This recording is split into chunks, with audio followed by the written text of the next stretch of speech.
근본도 없는 계집이라니 감히 내 아들을 홀려? 그만하세요, 아버지. 이 사람 없인 저도 없습니다. 차라리 절 내쫓으세요. 좋아. 당장 썩 꺼져. 나 그냥 죽여줘, 지수야, 제발. 제발 그런 말 하지 마요. 설마 너 지수 맞니? 겨울의 스산한 바람이 부산 해운대 마린시티의 높은 빌딩 숲 사이를 매섭게 파고들고 있었다. 명품 상점들이 늘어선 화려한 거리 위로 차가운 바닷바람이 행인들의 옷깃을 여미게 했다. 바로 그때였다. 최은희 여사가 탄 검은색 대형 세단이 부드럽게 도로를 빠져나가는 순간 좁은 상가 골목에서 낡은 손수레 하나가 위태롭게 튀어나왔다. 어머나, 조심해야지. 하지만 외침은 이미 늦고 말았다. 쿵. 둔탁한 마찰음과 함께 손수레에 간신히 실려있던 폐지 더미가 아스팔트 바닥으로 와르르 쏟아졌다. 값비싼 세단의 앞 범퍼에는 보기 싫은 극힌 자국이 선명하게 남았다. 세단의 문이 열리고 운전기사가 험악한 표정으로 내렸다. 아이고, 정말 죄송합니다. 제가 바로 치우겠습니다. 손수레를 끌던 여자의 목소리에는 당황한 기색이 역력했다. 여자의 등에는 포대기에 쌓인 아기가 곤히 잠들어 있었고 그녀는 이미 차가운 길바닥에 무릎을 꿇고 있었다. 여자는 황급히 흩어진 종이 박스들을 걸어모으기 시작했다. 기사의 목소리가 높아졌다. 이봐요. 골목에서 그렇게 갑자기 튀어나오면 어떡합니까? 이 차가 어떤 차인 줄이나 알아요? 그때 조수석에서 또 한 명의 인물이 내렸다. 우아한 모직 코트에 고급스러운 진주 목걸이를 한 중년 여성 최은희였다.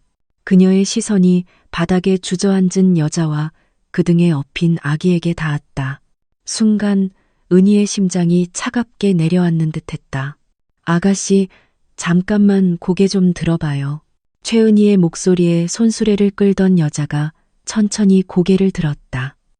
두 사람의 시선이 허공에서 마주쳤고 세상의 모든 소리가 잠시 멎는 듯했다. 지수야, 너 정말 박지수 맞니? 지수의 눈에서 참았던 눈물이 방울져 떨어졌다. 등에 엎인 아기가 뒤척이며 작은 울음소리를 내기 시작했고 바쁘게 오가던 도시의 소음이 아득하게 멀어졌다. 어머님, 최은희의 다리에 힘이 풀렸다. 그녀는 고급 코트 자락이 더러운 바닥에 끌리는 것도 잊은 채 지수 앞에 망연히 주저앉았다. 네가 여기서 왜 이런 모습으로? 이 아이는 설마. 해운대의 화려한 거리 한복판에 두 여자가 마주 앉아 있었다. 한 명은 부산 굴지의 해운그룹 총수의 아내, 다른 한 명은 그 등에 갓난아이를 업고 폐지를 줍던 며느리. 지나가던 사람들이 신기한 듯 힐끔거렸지만 두 사람의 귀에는 아무것도 들리지 않았다. 이 이야기는 지금으로부터 4년 전 부산의 어느 봄날로 거슬러 올라간다. 따뜻한 봄 기운이 완연했던 오후, 부산의 심장부인 서면. 복잡한 거리와 젊은이들의 활기 넘치는 웃음소리가 뒤섞인 그곳에 하민주는 홀로 들어섰다. 해인그룹의 후계자라는 무거운 직함 대신 오늘은 그저 혼자만의 시간이 절실했다. 회사 일로 복잡해진 머리를 식히고 싶었던 그는 허름하지만 정겨워 보이는 돼지국밥집 구석자리에 조용히 앉았다. 편안한 면바지에 옅은색 셔츠를 걸친 그는 재벌 3세라기보다는 그저 야근에 지친 평범한 직장인처럼 보였다. 어서 오이소. 주문하시겠습니까? 활기찬 목소리에 민주는 무심코 고개를 들었다. 그 순간 시선이 마주쳤다. 그녀의 낡은 명찰에는 박지수라는 이름이 적혀 있었다. 단정한 유니폼 차림이었지만 앳된 얼굴에는 고단함이 묻어났다. 그럼에도 불구하고 밝게 웃으려는 그 모습이 민준의 마음에 인상 깊게 남았다. 혼자 오셨나 봐요. 저희 집 특 돼지국밥이 진짜 맛있습니다. 지수의 추천으로 주문을 마친 민주는 자신도 모르게 그녀를 물끄러미 바라보고 있었다. 다른 테이블을 바쁘게 오가며 능숙하게 그릇을 나르는 모습, 손님들의 거친 농담에도 웃음을 잃지 않으려는 모습. 무엇보다 그녀에게서는 꾸밈 없는 진심이 느껴졌다. 그때였다. 옆 테이블에서 고성이 터져나왔다. 술에 거나하게 취한 중년 남성이 지수의 팔목을 거칠게 잡아채고 있었다. 아가씨, 내 이 집 단골인데 나랑 딱 한 잔만 하자. 내가 오늘 큰 계약을 하나 했다고. 손님, 죄송합니다. 저는 지금 일하는 중이라서요. 뭐라? 손님이 술 한 잔 따라달라는데 그게 그렇게 어렵나? 지수의 표정이 순간 굳어졌지만 그녀는 여전히 직업적인 미소를 거두지 않으려 애쓰고 있었다. 민주는 자리에서 일어났다. 평소라면 결코 이런 일에 끼어들지 않았을 그였지만 이상하게도 발걸음이 저절로 그쪽을 향해 실례합니다만 지금 이분이 일하시는 중이지 않습니까? 민준의 목소리는 조용했지만 그 안에 담긴 무게감은 남달랐다. 취객은 민준을 위아래로 훑어보더니 비웃음을 날렸다. 뭐야? 당신 이 여자 남자친구라도 돼? 아닙니다. 그냥 손님입니다. 하지만 다른 손님들이 식사하는데 방해가 되는 것 같습니다. 누가 방해를 해? 내 돈 내고 내가 즐기겠다는데 당신이 무슨 상관이야? 상황이 험악해지려 하자 지수가 민준의 팔을 살짝 잡았다. 괜찮습니다. 손님, 제가 해결할게요. 그 순간 취객이 테이블을 주먹으로 콱 내리쳤고 위에 있던 물컵이 바닥으로 떨어져 요란한 소리를 내며 깨졌다. 가게 안이 순간 싸늘하게 식었. 나가시죠. 민준의 목소리가 한 톤 낮아졌다. 그의 눈에는 평소의 온화함 대신 냉철한 단호함이 서려 있었다. 뭐라고?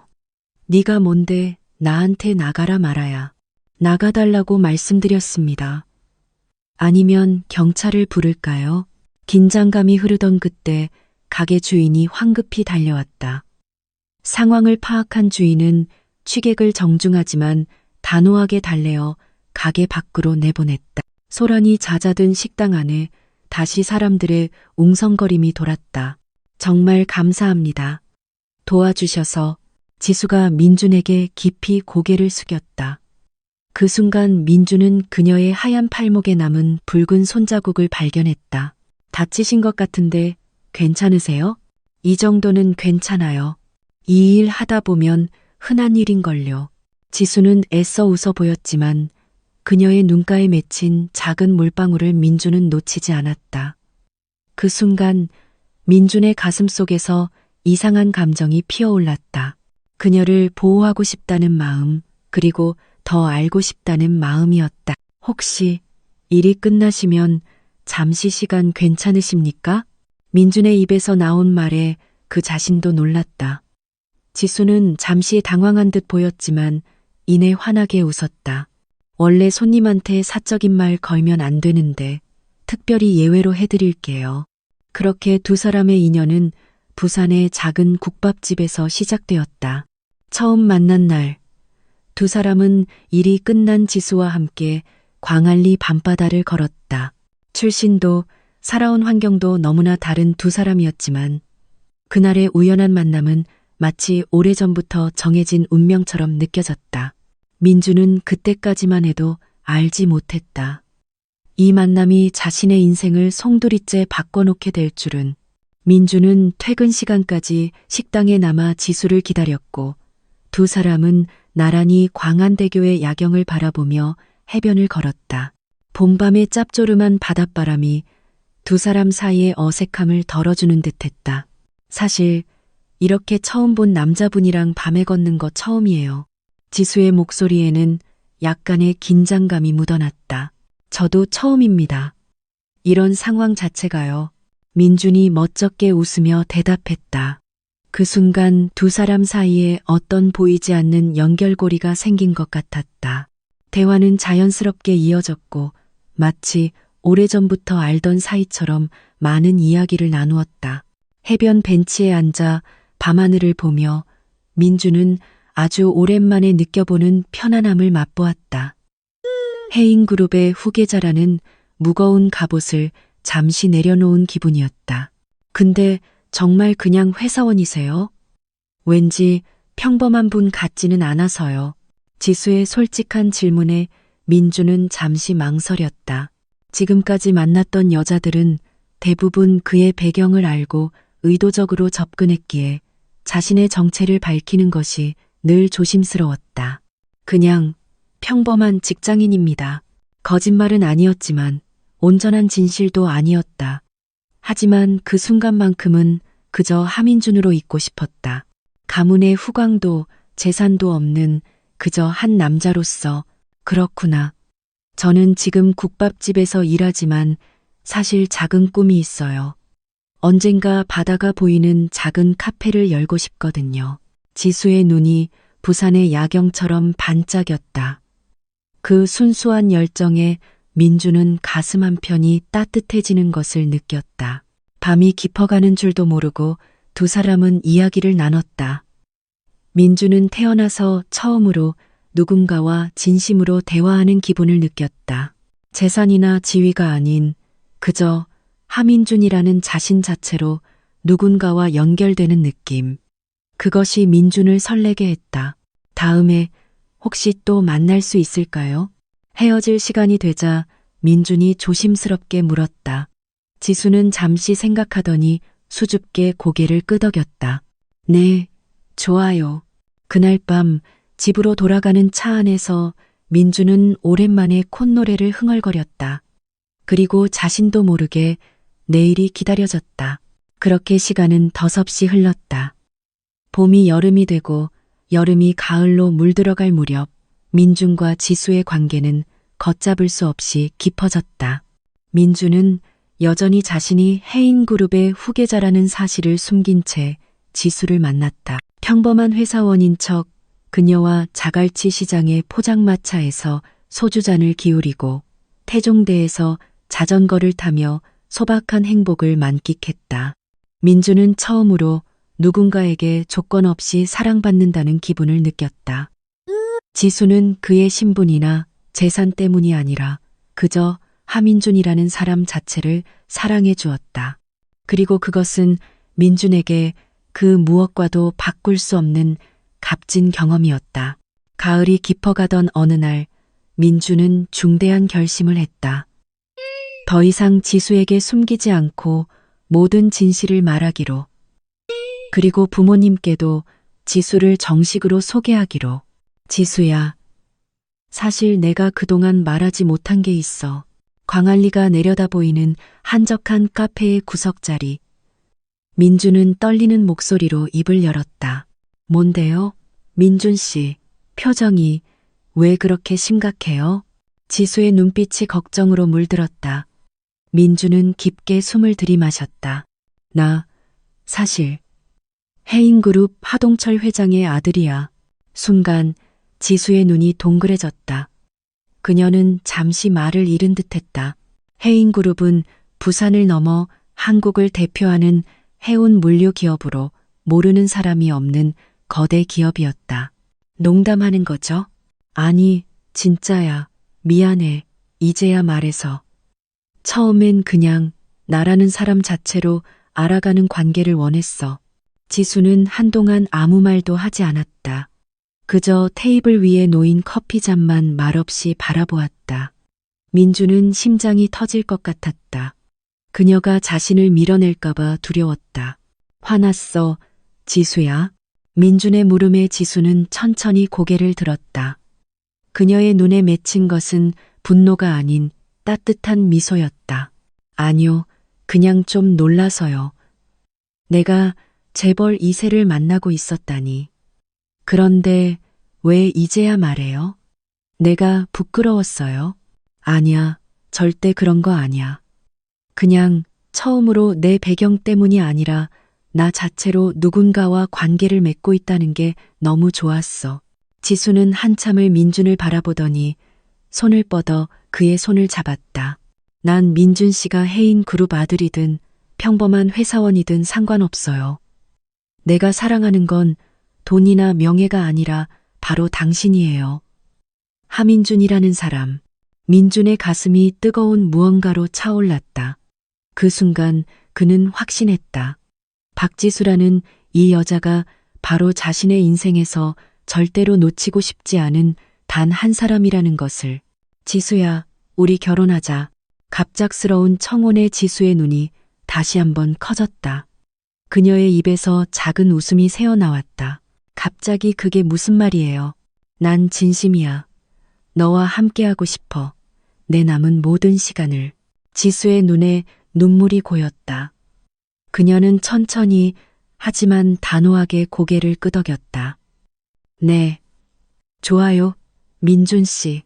그렇게 두 사람은 미래를 약속했다.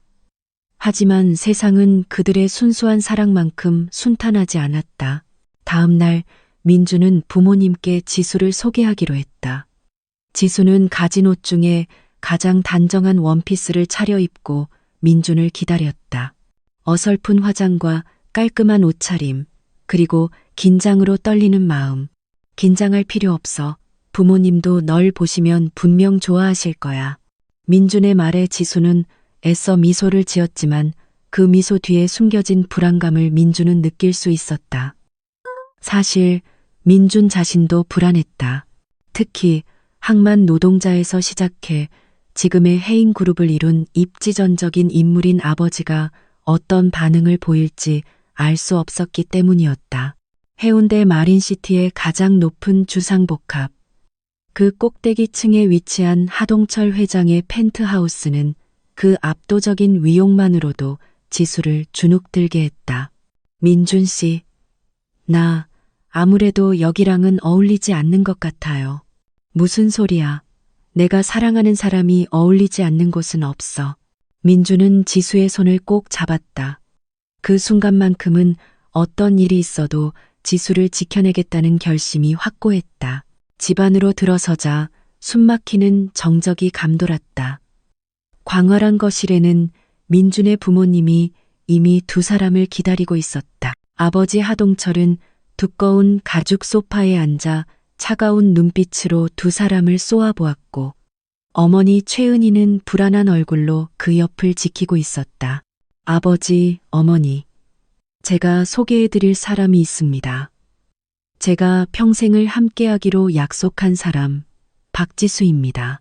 민준의 목소리에는 긴장이 묻어났지만 그는 최대한 당당하게 말했다. 지수는 깊게 허리를 숙였다. 처음 뵙겠습니다. 박지수라고 합니다. 무거운 침묵이 이어졌다. 하동철은 한참을 지수를 뜯어보더니 천천히 입을 열었다. 앉지. 세 사람은 소파에 앉았다. 팽팽한 긴장감이 거실을 가득 채웠고 멀리서 들려오는 파도 소리만이 그 정적을 깨고 있었다. 그래서 어떻게 만났다고 했나? 하동철의 물음에 민준이 대답하려 했지만 그보다 빨리 지수가 입을 열었다. 서면에 있는 국밥집에서 만났습니다. 제가 일하는 곳에 손님으로 오셨습니다. 솔직한 대답이었다. 지수는 떨리는 마음을 감추고 최대한 정직하게 이야기했다. 하동철은 미간을 아주 조금 찌푸렸다. 국밥집에서 일을 한다? 네, 서빙 일을 하고 있습니다. 하동철은 고개를 끄덕였지만 그의 눈빛은 여전히 얼음장처럼 차가웠다. 어머니 최은희가 어색한 침묵을 깨려는 듯 차를 권했고 가정부가 곧장 다과를 준비해왔다. 대화는 겉으로 보기에 평온하게 이어지는 듯했다. 하지만 그 이면에는 날카로운 칼날이 숨겨져 있었다. 하동철은 지수에게 질문을 던졌고 지수는 성실하게 답했다. 가족관계, 학력, 살아온 환경, 마치 압박 면접처럼 느껴지는 질문들이었다. 그때 문이 열리고 비서가 들어왔다. 그는 하동철에게 서류 봉투 하나를 조용히 건넸다. 하동철은 봉투를 받아 열어보더니 천천히 내용물을 꺼냈다. 민주는 직감적으로 이것이 좋지 않은 징조임을 느꼈다. 박지수 양. 모친께서는 지금 어디서 무슨 일을 하시는지 궁금하군. 하동철의 질문에 지수의 얼굴이 하얗게 굳었다. 민주는 지수의 손을 더욱 세게 잡았다. 아버지, 그건 지금 이 자리에서 하실 말씀이 아닙니다.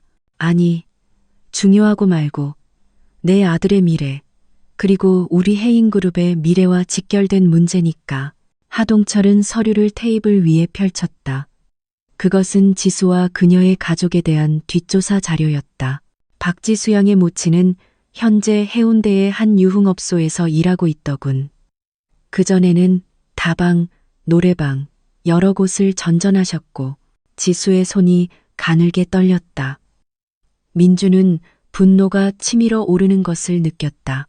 아버지, 이게 무슨 짓입니까? 지수 씨 가족을 뒷조사하신 겁니까? 당연한 일이지. 내 아들이 평생을 함께할 여자가 어떤 뿌리를 가졌는지 알아야 하지 않겠나. 어머니는 저와 제 동생을 키우기 위해 하실 수 있는 일을 하신 것뿐입니다. 지수의 목소리는 작았지만 흔들리지 않았다. 그녀의 눈에는 눈물이 맺혔지만 그녀는 단호했다. 어머니께서 하신 일이 결코 부끄럽다고 생각하지 않습니다. 혼자서 두 아이를 키우기 위해 최선을 다하셨을 뿐이에요. 하동철은 냉소적인 미소를 지었다. 그래, 자네는 그렇게 생각할 수 있겠지. 하지만 우리 해인그룹의 며느리감으로는 적합하지 않군. 아버지, 민준이 소리쳤다. 그의 얼굴은 분노로 붉게 물들어 있었다. 내 말은 이게 끝이다. 박지수 양, 자네는 내 아들과 어울리지 않아. 우리 가문은 부산 바닥에서 피땀 흘려 지금의 자리를 일궜고 그에 걸맞은 사회적 지위와 책임이 있어. 자네 같은 배경을 가진 아이가 우리 가문에 들어온다면 우리 그룹의 주가가 어떻게 될지 상상이나 해봤나? 지수의 눈에서 결국 눈물이 흘러내렸다. 하지만 그녀는 꿋꿋이 자리에서 일어섰다. 죄송합니다. 오늘 시간을 내주셔서 감사합니다. 이만 가보겠습니다. 지수야, 기다려. 민준이 지수의 손을 잡았다. 그리고는 부모님을 향해 돌아섰다. 아버지, 어머니, 정말 죄송합니다. 하지만 지수 씨에게는 잘못이 없습니다. 지수 씨 어머님이 어떤 일을 하셨든 그건 두 자식을 키우기 위한 헌신이었습니다. 그걸 어떻게 비난하실 수 있습니까? 하민준, 정신 차려라. 네가 지금 무엇을 포기하려는지 알고나 있는 게냐. 그룹의 미래다. 내 모든 것이야. 미래요. 제 미래는 지수 씨와 함께입니다. 하동철의 얼굴이 분노로 일그러졌다. 좋다. 그럼 선택해라. 저 계집이냐, 아니면 이 가문이냐. 민주는 1초의 망설임도 없이 지수의 손을 잡았다. 지수 씨입니다. 당장 이 집에서 나가. 오늘부로 너는 더 이상 내 아들이 아니다.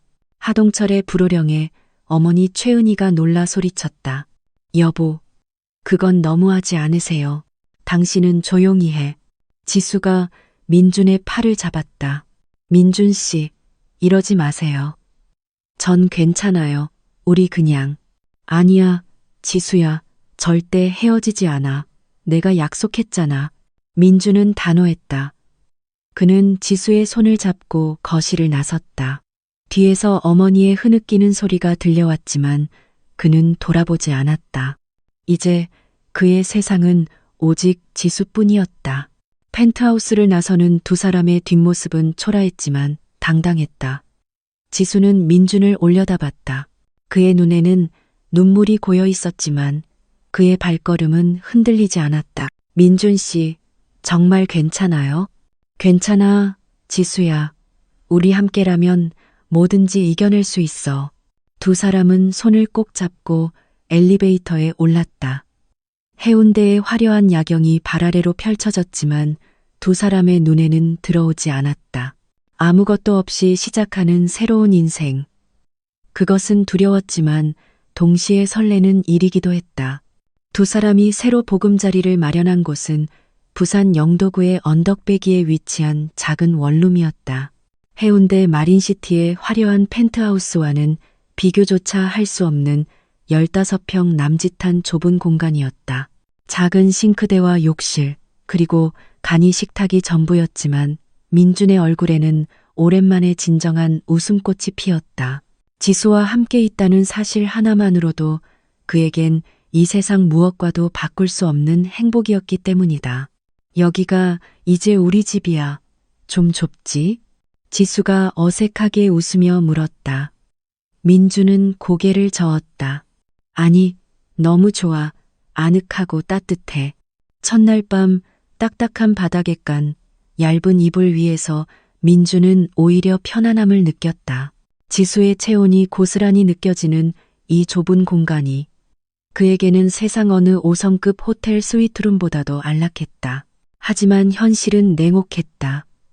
민준의 통장에는 두 사람이 몇 달간 버틸 수 있는 생활비가 전부였다. 그는 해인그룹에서 받던 급여는 물론 상속받을 모든 재산을 포기한 상태였기 때문이다. 그는 이력서를 들고 여러 회사에 문을 두드렸다. 하지만 해인그룹에 버려진 황태자라는 꼬리표는 생각보다 무거웠다. 그를 동정하는 시선도 혹은 하동철 회장의 눈치를 보는 시선도 그를 받아주는 곳은 없었다. 지수는 여전히 서면의 국밥집에서 일을 했지만 그것만으로는 두 사람의 생활을 감당하기에 턱없이 부족했다. 민주는 자신도 무언가를 해야 한다는 절박함을 느꼈다. 가을이 깊어가던 어느 날 민주는 남은 돈의 상당 부분을 털어 1톤짜리 중고 트럭 한 대를 사들였다. 수산물 배송 일을 해보려고. 부산항에서 자갈치 시장이나 식당으로 물건을 나르는 일이야. 지수는 걱정스러운 눈빛으로 민준을 바라봤지만 이내 환하게 웃었다. 좋은 생각이에요. 내가 도울 수 있는 건 없을까요? 그렇게 두 사람의 작은 사업이 시작되었다. 민주는 운전을 했고 지수는 국밥집 일이 끝나면 물류센터에서 분류 작업을 도왔다. 새벽 4시에 일어나 밤 10시가 되어서야 겨우 집에 돌아오는 고된 나날의 연속이었다. 민준의 손은 운전대와 무거운 상자들로 인해 금세 거칠어졌고 얼굴은 바닷바람에 검게 그을렸다. 하지만 그의 눈빛은 해인그룹의 후계자였을 때보다 훨씬 더 단단하고 빛나고 있었다. 손이 이게 뭐예요? 다 텄네. 어느 날 저녁 지수가 민준의 손을 어루만지며 속상해했다. 민준은 웃으며 대답했다. 괜찮아. 이제야 진짜 일하는 사람의 손이 된 것 같아서 오히려 좋아. 첫 수익이 난 날 두 사람은 동네 정육점에서 삼겹살 한 근을 사서 소박하게 자축했다. 민준이 번 돈은 얼마 되지 않았지만 그 어느 때보다 값진 것이었다. 스스로의 힘으로 번 돈으로 지수에게 작은 목걸이를 사주었을 때 민준은 이상하게 눈물이 날 것만 같았다. 그렇게 시간은 흘러갔다. 하루하루가 고단했지만 서로가 곁에 있기에 견딜 수 있었다. 수산물 배송 일이 점차 익숙해지면서 수입도 조금씩 늘었고 지수도 국밥집에서 정식 매니저로 인정을 받았다.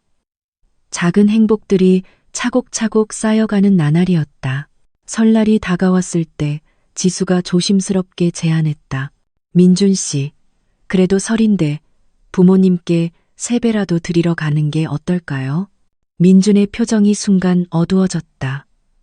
부모님과의 관계는 여전히 단절된 상태였다.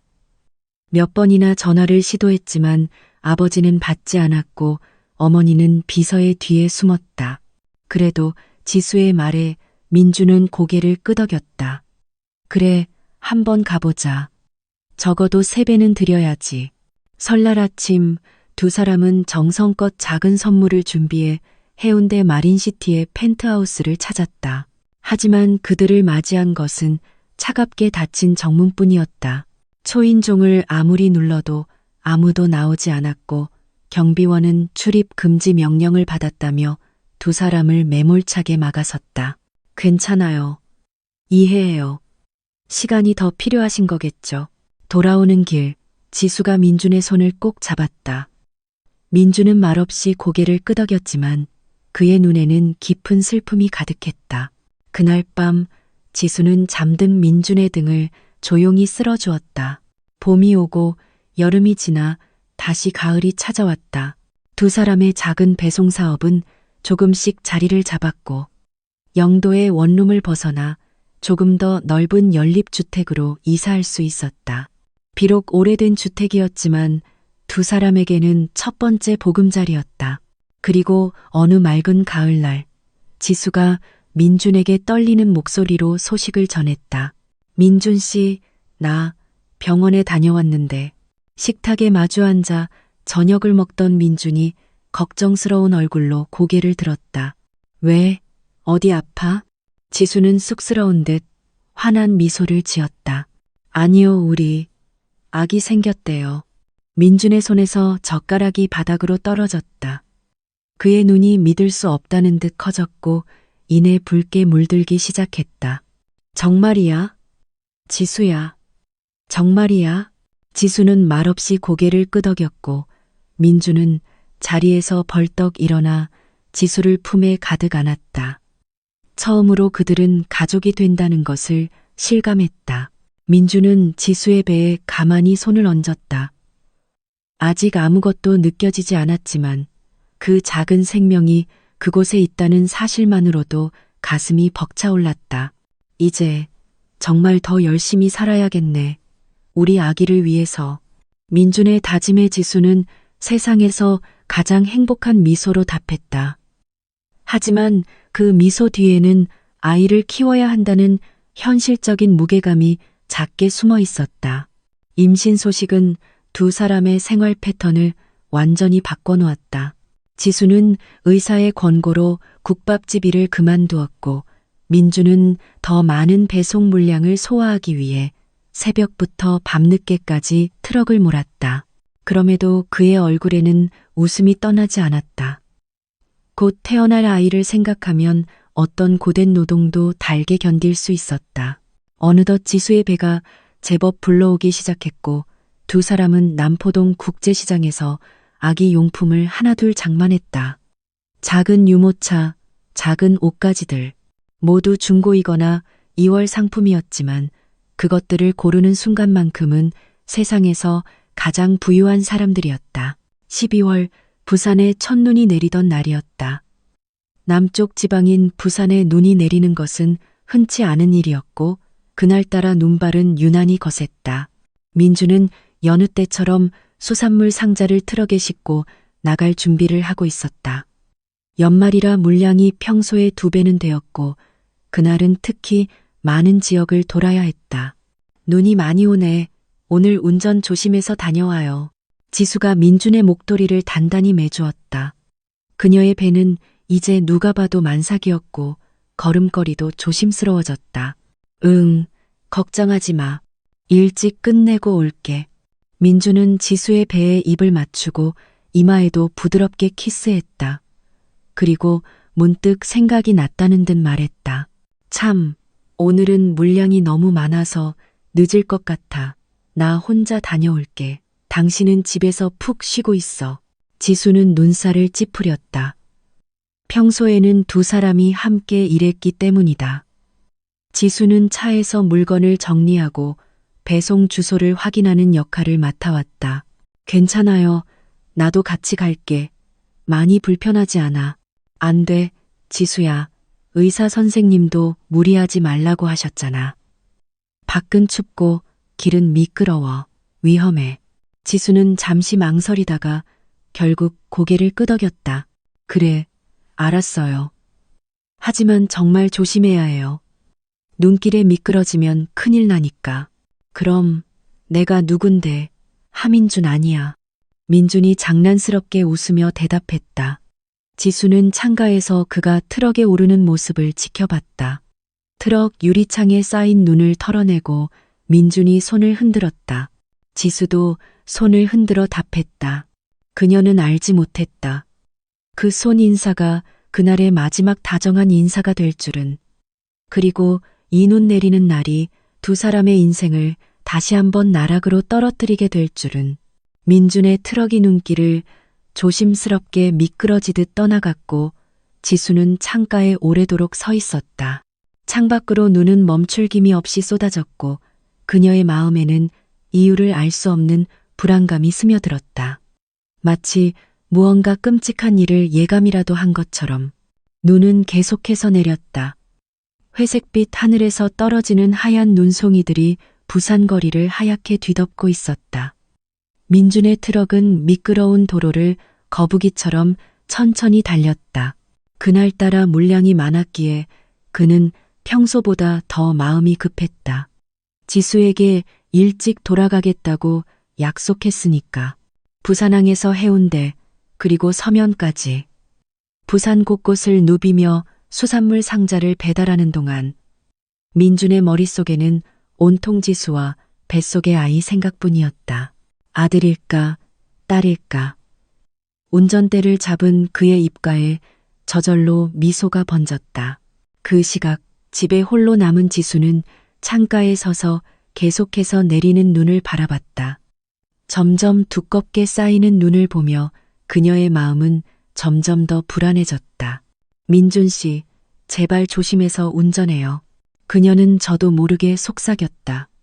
뱃속의 아이가 크게 발길질을 하자 지수는 부드럽게 배를 쓰다듬었다. 아가야, 아빠가 곧 돌아오실 거야. 오후 5시. 지수는 저녁 준비를 하고 있었다. 오늘은 민준이 좋아하는 얼큰한 동태찌개를 끓이기로 했다. 부엌에서 재료를 다듬던 중 갑자기 전화벨이 요란하게 울렸다. 낯선 번호였다. 지수는 불안한 마음으로 전화를 받았다. 여보세요? 박지수 씨 되십니까? 여기 부산중앙병원 응급실입니다. 그 순간 지수의 손에서 물을 썰던 칼이 바닥으로 떨어졌다. 귀에 들려오는 말들이 온전히 이해되지 않았다. 단어 조각들만이 그녀의 뇌리에 날카롭게 밝혔다. 교통사고, 중환자실, 보호자분, 빨리 오셔야.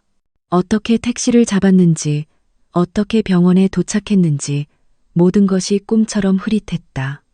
지수는 무거운 배를 부여잡은 채 병원 복도를 거의 뛰어다녔다. 숨이 턱까지 차올랐지만 그녀는 멈출 수 없었다. 하민준 환자가 어디 있나요? 제 남편이. 간호사 스테이션에 도착한 지수의 목소리는 공포로 떨리고 있었다. 간호사의 안내로 그녀는 중환자실 앞 대기실에 도착했고 그곳에서 의사를 만났다. 박지수 씨 맞으시죠? 남편분이 고속도로에서 사고가 났습니다. 눈길에 트럭이 미끄러지면서 중앙 분리대를 들이받고 전복됐습니다. 의사의 표정이 너무도 심각해 지수의 다리에 힘이 풀렸다. 그녀는 벽을 짚으며 간신히 서 있었다.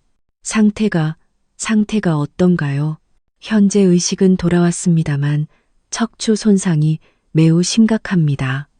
자기 공명 영상 결과를 봤을 때 경추 부위의 손상으로 인한 전신마비가 우려됩니다. 지수의 귀에서 윙하는 이명 소리가 울렸다. 전신마비. 그 단어의 끔찍한 의미를 완전히 이해하기도 전에 의사의 말이 이어졌다. 회복. 가능성은 있나요? 의사는 무거운 한숨을 내쉬었다. 현대의학으로는 완전한 회복을 장담하기 어렵습니다. 목 아래로의 운동 기능이 거의 상실될 수 있습니다. 다행히 언어 기능에는 문제가 없을 것 같지만 지수의 눈앞이 캄캄해졌다. 그녀는 무의식적으로 배를 감쌌다. 의사는 그 모습을 보고 물었다. 혹시 임신하셨습니까? 지수는 힘겹게 고개를 끄덕였다. 몇 개월이십니까? 6개월이요. 수정, 임신 후반부 만삭으로 수정합니다. 8개월입니다. 의사의 눈빛이 더욱 무거워졌다. 산모님, 과도한 스트레스는 태아에게도 치명적입니다. 최대한 마음을 진정시키시고 준비되시면 남편분을 면회하실 수 있습니다. 지수는 화장실로 달려갔다. 문을 잠그고 그제야 그녀는 온몸을 떨며 소리 없이 흐느꼈다. 하지만 지금은 울 시간이 아니었다. 민준이, 그녀의 남편이 그녀를 필요로 했다. 화장실 거울 앞에서 지수는 눈물을 닦고 깊게 숨을 들이마셨다. 그리고 가능한 한 아주 희미하게라도 미소를 지으려 노력했다. 강해져야 해, 박지수. 민준 씨랑 우리 아기를 위해서 중환자실에 들어서자 각종 생명 유지 장치에 둘러싸인 민준의 모습이 보였다. 그의 얼굴은 상처투성이었고 목에는 두꺼운 보호장치가 단단히 고정되어 있었다. 지수는 떨리는 다리로 침대 곁으로 다가갔다. 민준 씨. 민준의 눈이 천천히 떠졌다. 그의 눈에서 눈물이 흘러내렸다. 지수야. 그의 목소리는 매우 작고 갈라졌지만 그래도 말을 할 수 있다는 사실에 지수는 안도했다. 괜찮아요, 민준 씨. 내가 여기 있어요. 다 괜찮을 거예요. 지수는 최대한 밝게 미소 지으며 말했다. 그러나 민준의 눈빛은 이미 자신의 상태를 모두 알고 있는 듯 했다. 다리가 안 움직여. 팔도. 민준의 눈에서 다시 눈물이 흘러내렸다. 지수는 그 눈물을 부드럽게 닦아주었다. 괜찮아요. 금방 나을 거예요. 우리 민준 씨가 얼마나 강한 사람인데. 거짓말이었다. 하지만 그 순간 그들에게는 그 거짓말이 절실하게 필요했다. 민준의 눈에는 끝없는 절망과 아내에 대한 미안함이 가득했다. 우리 아기는 건강해요. 아까도 뱃속에서 발로 뻥 차더라고. 아빠 닮아서 힘이 장사인가 봐요. 지수는 밝게 웃으며 민준의 손을 잡았다. 얼음장처럼 차가운 그 손에서는 아무런 힘도 느껴지지 않았다. 미안해. 민준의 입에서 간신히 새어나온 말에 지수의 가슴이 무너져 내렸다. 하지만 그녀는 여전히 미소를 유지했다. 뭐가 미안해요. 바보. 얼른 나와서 우리 아기 안아줘야죠. 알았죠. 간호사가 다가와 면회 시간이 끝났다고 알렸다. 지수는 민준의 이마에 키스하고 병실을 나섰다. 문이 닫히자마자 그녀의 다리에 힘이 풀렸다. 지수는 벽을 짚으며 천천히 바닥에 주저앉았다. 그제야 참았던 눈물이 폭포수처럼 쏟아졌다. 그녀의 어깨가 격렬하게 흔들렸고 가슴에서는 짐승 같은 울음소리가 터져나왔다. 병원 복도에 홀로 앉아 지수는 만삭의 배를 부여잡고 온몸을 떨며 울었다. 어떻게, 민준 씨, 어떻게. 하지만 바로 그때 뱃속의 아이가 강하게 움직였다. 마치 엄마, 나 여기 있어요라고 말하는 것처럼 지수는 천천히 눈물을 닦았다. 이제 그녀는 혼자가 아니었다. 그녀에게는 지켜야 할 아이와 그녀가 지켜야 할 남편이 있었다. 그날 밤 지수는 병원 대기실의 딱딱한 의자에서 밤을 보냈다. 의자에 웅크린 채 그녀는 앞으로 닥쳐올 미래를 생각했다. 남편의 간병, 곧 있을 출산과 양육, 그리고 막막한 생계. 모든 것이 그녀의 어깨 위에 무겁게 내려앉았다. 그 무게는 너무도 버거웠지만 지수는 알았다. 이제 그녀가 세상에서 가장 강한 사람이 되어야 한다는 것을. 창밖으로 눈은 여전히 내리고 있었다. 어둠 속에서도 하얗게 빛나는 눈송이들처럼. 지수의 마음속에도 희미한 희망의 빛이 남아 있었다. 그리고 그녀는 그 빛을 절대로 꺼트리지 않기 위해 싸울 준비가 되어 있었다. 시간은 자비 없이 흘러갔다. 눈 덮인 겨울은 끝나고 봄이 찾아왔을 때 지수의 배는 이제 누가 봐도 만삭이었다. 병원에서는 민준의 상태가 조금씩 안정되어 가고 있다고 했지만 전신마비라는 진단은 바뀌지 않았다. 민준은 특수 병실로 옮겨졌고 말하는 기능만 남은 채 침대에 누워 지냈다. 삶은 계속되어야 했다. 지수는 민준의 병원비를 감당하기 위해 만삭의 몸으로 할 수 있는 모든 일을 찾아다녔다. 그녀는 집 근처 마트에서 계산원으로 일하며 어떻게든 버텼다. 그리고 그 와중에 출산일이 다가왔다. 진통이 시작된 날 지수는 홀로 택시를 타고 병원으로 향했다. 택시 안에서 배를 부여잡고 거친 숨을 몰아쉬던 지수의 머릿속에는 민준 생각뿐이었다. 민준 씨, 우리 아기가 지금 나오려고 해요. 분만실에서의 시간은 지독한 고통의 연속이었다. 손을 잡아줄 남편도 곁을 지켜줄 가족도 없이 지수는 혼자서 그 모든 진통과 싸워야 했다. 간호사들의 격려가 있었지만 그 순간 그녀가 간절히 원한 것은 오직 민준의 따뜻한 손길뿐이었다. 힘내세요, 박지수 산모님. 아기 머리가 보여요. 조금만 더. 지수의 온몸은 땀으로 흠뻑 젖었고 숨은 턱까지 차올랐다. 그녀는 마지막 남은 힘을 다해 소리쳤다. 그리고 마침내 우렁찬 아기의 울음소리가 분만실에 울려 퍼졌다. 축하합니다. 건강한 남자아이입니다. 간호사가 갓 태어난 아기를 지수의 가슴 위에 올려놓았다. 붉은 얼굴에 꼬물거리는 작은 생명체. 지수의 눈에서 뜨거운 눈물이 흘러내렸다. 안녕, 우리 아가. 내가 내 엄마야. 지수는 아기의 작은 얼굴을 살며시 어루만졌다. 그 작은 얼굴에서 남편 민준의 모습이 보이자 그녀의 가슴이 뭉클해졌다. 아빠한테 빨리 보여줘야 하는데. 분만 후 회복 시간을 최소한으로 줄이고 지수는 의사의 만류에도 불구하고 휠체어를 타고 민준의 병실로 향했다. 아기는 작은 담요에 쌓여 그녀의 품에 안겨 있었다. 민준의 병실 문을 열자 그는 여전히 천장만 바라보고 있었다. 지수와 아기를 보자 그의 눈이 즉시 눈물로 가득 찼다. 지수야, 아기, 우리 아기. 지수는 휠체어에서 조심스럽게 일어나 아기를 민준의 얼굴 가까이 가져갔다. 여기 있어요, 민준 씨. 우리 아들이에요. 당신 눈썹이랑 똑 닮았어. 민준은 움직일 수 없는 몸으로 아들을 바라보았다. 그의 눈에서는 눈물이 멈추지 않고 흘러내렸고 입술은 무언가를 말하려는 듯 떨리고 있었다. 이름은 지었어? 지수는 애써 미소 지었다. 아직요. 아빠랑 같이 짓고 싶어서 기다렸어요. 민준의 눈에서 기쁨과 슬픔, 그리고 무엇보다 깊은 자책감이 교차했다. 시우, 어때? 나의 시와 우리. 시우, 좋은 이름이에요, 민준 씨. 우리 시우. 지수는 민준의 이마에 키스했고 아기 시우의 작은 손을 민준의 뺨에 가져다 댔다.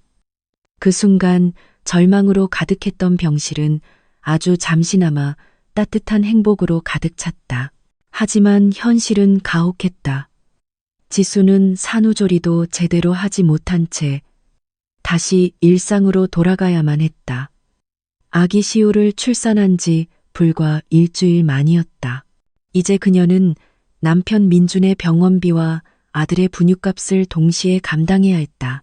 낮에는 영도구의 작은 마트에서 계산원으로, 저녁에는 식당에서 설거지를 하며 그녀는 하루하루를 문자 그대로 버텨냈다. 지수 씨, 이러다가 몸 상해요. 산모는 몸조리가 제일 중요하다는데. 마트 주인 할머니가 등이멸이 아기를 업은 채 계산대에 서 있는 지수를 걱정스럽게 바라보았다. 괜찮습니다, 할머니. 저보다 더 힘든 사람들도 많은데요. 지수의 말과 달리 그녀의 얼굴은 창백했고 눈 밑에는 검은 그늘이 짙게 내려앉아 있었다. 아기를 돌보느라 밤에도 제대로 잠을 이루지 못했기 때문이었다. 그런 생활이 몇 달간 이어졌다. 지수는 두 곳에서 일하는 것만으로는 눈덩이처럼 불어나는 병원비를 감당할 수 없다는 것을 깨달았다. 그녀는 더 많은 일거리를 찾아 헤맸고 결국 새벽에 폐지를 모으는 일까지 시작하게 되었다. 이른 새벽, 아직 어둠이 가시지 않은 부산의 거리. 아기 시우를 등에 단단히 업은 채 지수는 낡은 손수레를 끌며 동네 골목을 돌아다녔다. 아파트 단지에서 버려진 종이박스들을 모으는 일이었다. 시우야, 조금만 참아. 엄마가 돈 벌어서 아빠 병원비도 내고 우리 시우 분유도 사야 해. 등에 업힌 아기가 칭얼거렸다. 지수는 잠시 걸음을 멈추고 아기의 등을 토닥여 주었다. 잠이 깬 것인지 아니면 배가 고픈 것인지 아기는 계속 낑낑거렸다. 쉿, 우리 시우. 착하지. 이 골목만 더 돌고 집에 가자. 지수의 손은 이미 거칠어질 대로 거칠어졌고 허리는 아기와 손수레의 무게로 휘어질 듯 아팠다. 그래도 그녀는 멈출 수 없었다. 어느 비 오는 날 오후 지수는 병원에 찾아갔다. 시우는 등에 엎여 있었고 그녀는 비에 젖은 머리카락도 제대로 정리하지 못한 채였다. 하지만 그녀의 얼굴에는 억지로라도 환한 미소가 걸려 있었다. 오늘 하루 어땠어요, 민준 씨? 병상에 누운 민준은 지수와 시우를 보며 힘겹게 미소 지었다. 그의 눈에는 여전히 깊은 슬픔과 절망이 담겨 있었지만 가족을 보는 순간만큼은 그것이 잠시 가려졌다. 괜찮아. 당신이야말로. 너무 지쳐 보여, 지수야. 지수는 서둘러 더 밝게 웃어 보였다. 아니에요. 나 요즘 일 정말 잘 풀려요. 오늘도 마트 사장님이 보너스 주셨어. 그래서 이번 달에는 병원비 걱정 안 해도 될 것 같아. 거짓말이었다. 지수는 바로 1시간 전에도 병원 원무과에서 병원비 분할 납부를 간신히 부탁하고 나오는 길이었다. 하지만 민준이 걱정할까봐 그녀는 항상 밝은 모습만 보여주려 했었다. 정말 다행이네. 민준의 눈에 물기가 돌았다. 그는 알고 있었다. 지수가 자신 때문에 얼마나 끔찍한 삶을 견디고 있는지, 그녀의 밝은 미소 뒤에 얼마나 많은 고통과 눈물이 숨겨져 있는지를. 그날 저녁 병원을 나서는 지수의 발걸음은 천근만근 무거웠다. 비는 여전히 내리고 있었고 등에 엎인 시우는 이제 깊이 잠들어 있었다. 지수는 잠시 병원 입구 처마 밑에 서서 쏟아지는 비를 바라보았다. 언제까지 이렇게 버틸 수 있을까? 지수의 마음속에 처음으로 약한 의문이 피어올랐다. 하지만 곧 그녀는 고개를 저었다.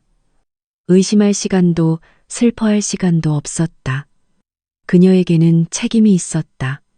민준과 시우를 지켜야 한다는 절박한 책임. 지수는 비를 맞으며 버스 정류장으로 향했다. 내일도 그녀는 새벽부터 일어나 폐지를 주어야 했고 주간일과 야간일도 해내야 했다. 그녀의 몸은 이미 한계에 다다르고 있었지만 그녀의 의지만큼은 꺾이지 않았다. 엄마가 꼭 지켜줄게, 시우야.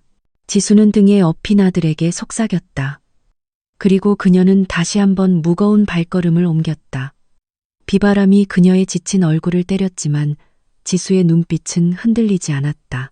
세월은 그들을 기다려주지 않고 무겁게 흘러갔다. 시우가 태어난 지 석 달이 지났고 민준의 사고 후 회복은 의사의 예상대로 더디기만 했다. 병실에 홀로 남은 민준은 천장에 얼룩진 무늬만 바라보며 자신의 무력함을 곱씹고 있었다. 그는 모든 의지를 집중해 아주 조금이라도 팔을 움직여 보려 했었다. 가슴 위에 놓인 손가락 하나, 단 하나만이라도 움직여 보려고 눈물을 흘리며 온 힘을 다했다. 움직여. 제발, 제발 좀 움직여. 민준의 이마에는 식은땀이 맺혔다. 하지만 아무리 노력해도 그의 몸은 그의 간절한 명령에 응답하지 않았다. 마비된 신경은 그의 바람을 무시한 채 침묵했다. 절망감이 검은 안개처럼 그를 덮쳤다.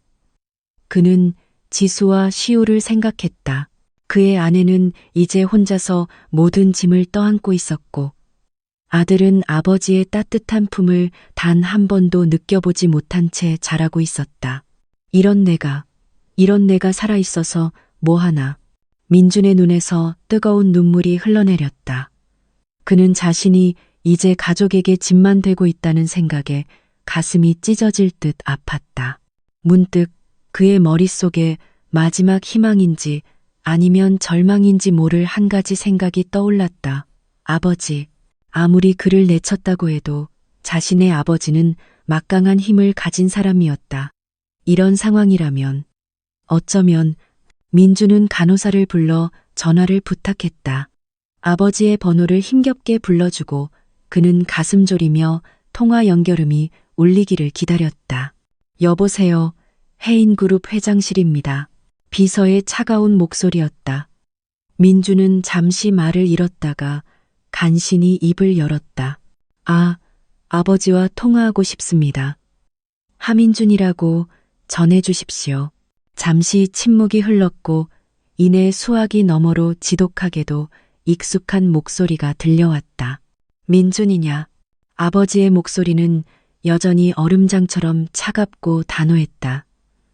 민준은 목이 메었다. 아버지, 저 민준입니다. 무슨 일이냐? 용건만 간단히 해라. 아버지, 도와주십시오. 그 말을 하는 순간 민준의 눈에서 참았던 눈물이 쏟아졌다. 그는 자신의 상황을 설명했다. 사고와 전신마비, 그리고 지수가 겪고 있는 고통까지. 아버지는 한참 동안 침묵했다. 그래서 이제 와서 내게 손을 벌리는 게냐? 아버지의 목소리에는 일말의 동정심도 느껴지지 않았다. 제발, 지수와 시우를 위해서라도 제발 한 번만. 그 계집과는 헤어졌느냐? 순간 민주는 말문이 막혔다. 지금까지도 그것이 조건이십니까? 지수는 제 아내이고 시우는 아버님의 손자입니다. 어떻게? 그렇다면 할 말 없다. 네가 선택한 길이다. 아버지. 하지만 전화는 이미 끊어진 후였다. 민주는 수화기를 든 간호사를 망연히 바라보다 이내 고개를 떨궜다. 마지막 남은 희미한 희망마저 사라진 순간이었다. 그는 소리 없이 울었다. 자신의 무력함, 가족을 지키지 못하는 무능함에 대한 깊은 절망감이 그를 삼켰다. 다 내 잘못이야. 민주는 중얼거렸다. 자신이 지수를 만나지만 않았더라면. 그날 이후 민주는 말수가 현저히 줄었다. 지수가 병원에 찾아와도 겨우 짧은 대답만 할 뿐 대부분의 시간을 공허한 눈으로 천장만 바라보며 보냈다. 지수는 민준의 변화를 알아차렸지만 어떻게 해야 할지 몰랐다. 그녀는 더 밝게 웃으려 했고 더 많은 이야기를 해주려 했지만 민준의 마음속 깊은 곳에 자리 잡은 절망의 그림자는 쉽게 가시지 않았다. 민준 씨, 오늘 우리 시우가 처음으로 뒤집기를 했어요. 정말 대단하죠? 지수가 밝게 이야기했지만 민주는 그저 힘없이 미소만 지을 뿐이었다. 그의 눈은 여전히 슬픔으로 가득했다. 그래, 잘했네, 우리 아들. 지수는 그런 민준의 손을 잡았다. 괜찮아질 거예요. 우리 조금만 더 힘내요. 하지만 민주는 더 이상 희망을 품지 않았다. 그는 이제 자신이 지수와 시우에게 짐만 되고 있다고 확신했다. 매일 밤 그는 같은 생각으로 괴로워했다. 지수와 시우가 나 없이 살면 더 행복하지 않을까. 봄이 무르익어가던 어느 날 오후 지수는 시우를 업은 채 손수레를 끌고 있었다. 이른 새벽에 시작한 일이 오후까지 이어진 것이었다. 병원비 납부일이 코앞으로 다가왔기 때문이었다. 그녀는 돈이 되는 폐지를 더 줍기 위해 평소 다니던 영도를 벗어나 부촌인 해운대 마린시티 근처의 상가 골목까지 오게 되었다. 조금만 더 하자, 시우야. 오늘은 병원에 일찍 가서 아빠 얼굴도 봐야지. 등에 업힌 시우는 이제 6달이 넘었고 재범목을 가누는 것도 능숙해졌다. 그는 엄마의 등에서 주변을 호기심 어린 눈으로 두리번거리고 있었다. 지수가 좁은 상가 골목을 빠져나와 큰 길로 나서려는 순간이었다. 갑자기 검은색 대형 세단 한 대가 골목 입구로 부드럽게 진입했다. 지수는 손수레를 끌고 급히 뒤로 물러서려 했지만 이미 늦고 말았다. 칠뜨이 손수레가 세단의 앞 범퍼와 부딪혔고 충격에 지수는 비틀거렸다. 다행히 그녀는 넘어지지 않았고 시우도 무사했다.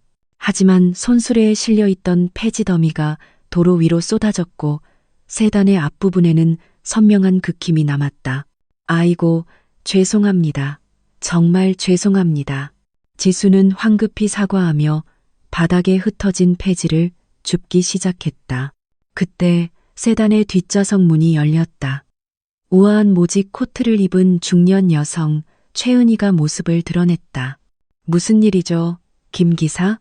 사모님, 저 여자가 갑자기 골목에서 튀어나오는 바람에 최은희는 무릎을 꿇고 폐지를 줍는 지수를 바라보았다.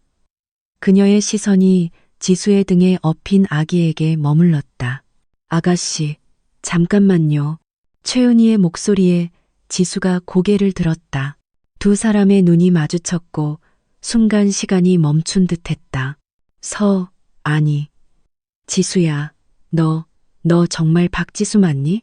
지수의 눈이 커졌다. 그녀의 앞에 서 있는 여인은 다름 아닌 민준의 어머니, 그녀의 시어머니였다. 어머님. 지수의 목소리가 떨렸다. 그녀의 눈에서 그동안 참아왔던 눈물이 왈칵 쏟아졌다. 시어머니 최은희의 얼굴도 충격과 놀라움으로 가득 찼고 그녀 역시 자리에 주저앉았다. 네가 여기서 왜? 이 아이는? 설마. 은희의 손이 떨리며 시우를 가리켰다. 지수는 고개를 끄덕였다. 네, 민준 씨와 제 아들입니다. 이름은 시우예요. 시어머니의 눈에 눈물이 고였다. 이 아이가 내 손자구나. 시어머니는 떨리는 손으로 시우의 뺨을 살며시 만졌다. 정말 민준이를 꼭 닮았구나. 그런데 민준이는, 그 애는 어디 있니? 지수의 표정이 어두워졌다. 그녀는 잠시 입술을 깨물었다가 천천히 이야기하기 시작했다. 민준 씨, 병원에 있어요. 사고가 있었어요. 지수는 그 자리에서 모든 것을 이야기했다.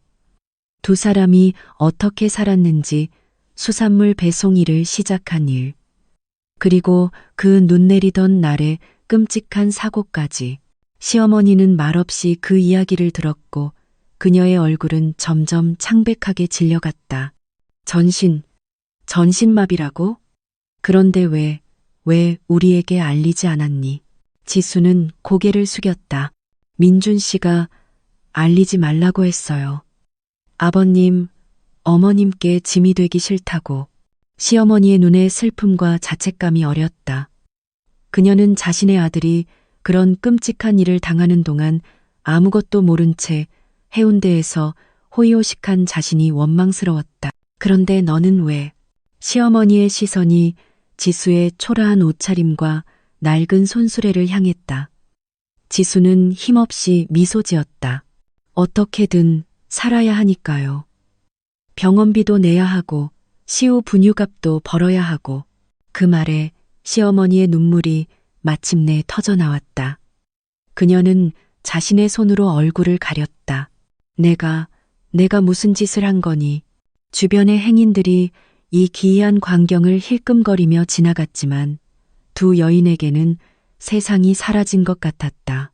시어머니는 천천히 손을 뻗어 지수의 손을 잡았다. 지수야, 이제 그만 힘들어라. 내가 다 도울게.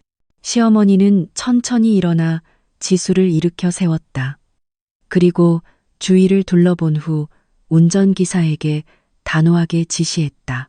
김 기사, 저 손수레는 트렁크에 싣고 우리 며느님과 손주를 차에 태워드려요. 기사는 놀란 표정으로 고개를 끄덕였다. 시어머니는 지수의 어깨를 감싸 안으며 말했다. 이제 민준이가 있는 병원으로 가자. 너무 늦었지만 아직 끝나지 않았어. 지수는 시우를 안은 채 시어머니를 따라 세단에 올랐다. 차 안에서 시어머니는 시우의 작은 손을 꼭 잡았다. 용서해 줄 수 있겠니, 지수야. 내가 이제라도 모든 것을 바로 잡을게. 지수는 말없이 고개를 끄덕였다. 그녀의 가슴 속에서는 아주 오랜만에 작은 희망의 불씨가 다시 피어오르고 있었다. 병원 복도는 정적했다. 흰 벽과 소독약 냄새가 가득한 그곳에 시어머니와 지수, 그리고 아기 시우가 서 있었다. 병실 문이 열리고 시어머니는 침대에 미라처럼 누워있는 아들 민준을 발견했다. 민준아, 내 아들. 엄마, 모자의 재회는 눈물로 얼룩졌다. 시어머니는 그동안의 모든 일을 사과했고 민준은 그저 울기만 했다. 그날 저녁, 시어머니는 지수와 시우를 데리고 마린시티의 펜트하우스로 돌아왔다. 예상대로 시아버지 하동철의 분노는 하늘을 찔렀다. 최은희, 당신 지금 제정신이야? 내가 저것들을 당장 내쫓으라고 했지. 하지만 시어머니는 물러서지 않았다. 여보, 우리 민준이가, 우리 아들이 전신마비가 됐어요. 저렇게 죽어가고 있는데 당신은 아직도 가문 타령이세요? 뭐라고? 지야, 자업자득이지. 내 말을 거역한 대가야. 여보, 시어머니의 목소리가 높아졌다. 평생 남편 앞에서 숨죽여 살아온 그녀였다. 아들이 죽어가고 있는데 자업자득이라고요? 좋아요. 그럼 나도 이 집에서 나가겠어요. 내 아들, 내 며느리, 내 손주 데리고 내가 나갈게요. 당신은 이 넓은 집에서 평생 모은 돈 끌어안고 혼자 사세요. 시어머니의 단호함에 시아버지는 처음으로 당황한 기색을 보였다. 내일 당장 민준이를 이 집으로 데려올 거예요. 그리고 이 나라 최고, 아니 세계 최고의 의사들을 불러서 치료를 시작할 겁니다. 당신이 도와주든 말든 나는 내 아들 그렇게 포기 못해요. 시아버지는 더 이상 아무 말도 하지 못했다. 그는 한참을 침묵하다가 작은 목소리로 중얼거렸다. 마음대로 해. 다음 날 아침 민주는 특수 구급차로 집으로 이송되었다. 그를 위해 1층의 가장 큰 방이 병실로 개조되었고 전문 간병인과 재활치료사들이 배치되었다. 시아버지는 처음 며칠간 민준의 병실을 외면했다. 하지만 어느 깊은 밤 지수는 우연히 그가 민준의 병실 문틈으로 안을 몰래 들여다보는 모습을 발견했다. 그의 굳은 얼굴에는 깊은 슬픔의 그늘이 드리워져 있었고 손에는 민준의 어린 시절 사진이 들려 있었다. 시간은 천천히 하지만 분명히 흘러갔다. 봄이 지나 여름이 왔고 민준의 재활치료는 계속되었다. 처음에는 미미했지만 점차 작은 변화들이 나타나기 시작했다. 손가락 끝이 아주 조금씩 움직이기 시작한 것이다. 지수야, 보여? 내 손가락이 움직이고 있어. 지수의 기쁨에 찬 외침에 민준도 놀란 눈으로 자신의 손가락을 바라보았다. 그것은 기적의 시작이었다. 어느덧 시우는 1살이 되었고 아장아장 걸음마를 시작했다. 그는 매일 아빠의 병실을 찾아와 침대 옆에서 재롱을 피웠다. 시아버지도 점점 마음을 열기 시작했다. 어느 날 그는 처음으로 민준의 병실에 들어섰다. 그의 손에는 작은 선물 상자가 들려 있었다. 이게 내가 어릴 때 가지고 놀던 장난감 기차다. 어색한 인사와 함께 시아버지는 상자를 열었다. 그 안에는 오래된 나무 기차가 들어 있었다. 민준의 눈에 눈물이 고였다. 아버지, 빨리 일어나서 내 아들 손이라도 잡아줘야 할 것 아니냐. 그것은 명령이 아닌 간절한 소망이었다. 가을이 깊어가던 어느 날 민준은 처음으로 휠체어에 앉을 수 있게 되었다. 그의 상체 근육이 조금씩 기능을 회복하고 있었다. 그의 겨울 첫눈이 내리던 날 정원에서는 작은 가족 모임이 열렸다. 민준은 휠체어에 앉아 있었고 그의 무릎 위에는 시우가 앉아 있었다. 지수는 그 옆에 서서 두 사람을 바라보고 있었고 시부모님도 함께였다. 사진 찍겠습니다. 다 같이 웃으세요. 가정부가 카메라를 들고 외쳤다. 모두가 환하게 웃는 순간 카메라 플래시가 터졌다. 그 사진 속에는 이제 다시 하나가 된 가족의 행복한 모습이 담겨 있었다. 세월은 더 흘러 시우는 5살이 되었다. 민준의 상태는 놀라울 정도로 호전되어 이제 보조기구의 도움으로 짧은 거리는 걸을 수도 있게 되었다. 그는 여전히 휠체어에 의존하는 시간이 많았지만 두 팔로 아들을 번쩍 안아 올릴 수 있다는 것만으로도 무한한 행복을 느꼈다. 지수는 더 이상 폐지를 줍지 않아도 되었다. 시어머니의 전폭적인 지원으로 그녀는 광안리 바닷가가 보이는 곳에 작은 카페를 열 수 있게 되었다. 그녀의 오랜 꿈이 이루어진 것이다. 카페에는 매일 민준이 휠체어를 타고 와서 책을 읽으며 시간을 보냈고 유치원이 끝난 시우는 그곳에서 숙제를 했다. 시아버지 하동철도 완전히 달라졌다. 그는 이제 고집센 재벌 회장이 아니라 손자 바보 할아버지가 되어 매일 카페에 출근 도장을 찍었다.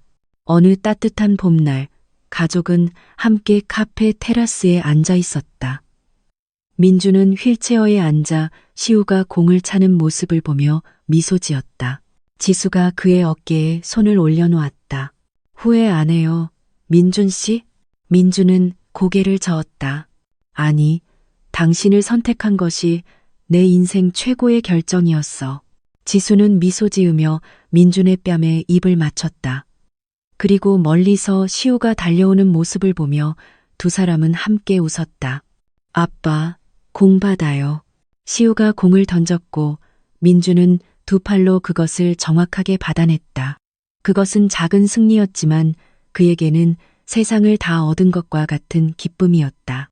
인생은 때로 혹독한 시련을 안겨주지만 진정한 사랑은 그 모든 시련을 이겨내고 더욱 단단해지는 법이다. 민준과 지수의 이야기처럼 진정한 사랑은 어떤 역경도 결국 이겨낼 수 있는 가장 위대한 힘을 가지고 있었다.